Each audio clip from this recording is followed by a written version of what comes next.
Sudah lebih dari 1 bulan, BPA, siswa SMP di Palembang tidak dapat melihat setelah diduga menjadi korban malpraktik di sebuah klinik bidan di kawasan Sukarami. Tak hanya mengalami kebutaan, BPA juga menderita gangguan kulit.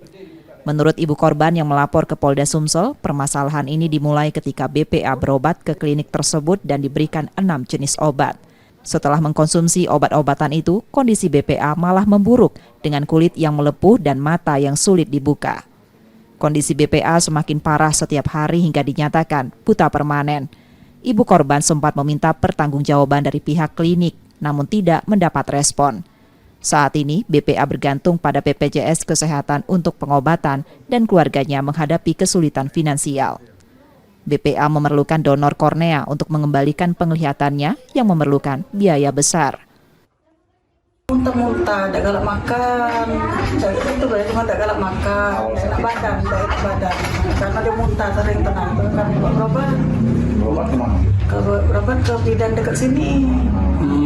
Ada kayak keringat malam dikit di seputaran dikit dan tipis macam keringat malam kayak itu lah. Terus dari bidan? Ya dikasih obat, minum obat, bayar. Berapa jenis obatnya ini? Obatnya 6 macam. 6 macam. Terus sesudah minum obat apa yang terjadi? Besok tuh lah mulai ini apa? Aku tak tahu. Aku kira ya itu apa cacar. Oh besoknya ada reaksi ya? Langsung lentong ada, cuman belum dikit. Nah kayak siang-siang itu tambah parah. Obat yang masih diminum? Ya karena anjuran dari ya kita nak sembuh tadi kan 3 kali sehari. Menurut anjuran yang tertulis di plastik obat itu kan. Terus tubuh melepuh nih Bu ya? Melepuh. Siangnya tuh sampai besoknya melepuh padanya. Kira ini apa cacar kuncinya ngomong kan? Lebih banyak ya? Tapi sempat dibawa ke bidan itu lagi apa kemana? Tidak. Cuman matanya Bu? Ya itu matanya lah sudah lengket. Langsung kabur ya?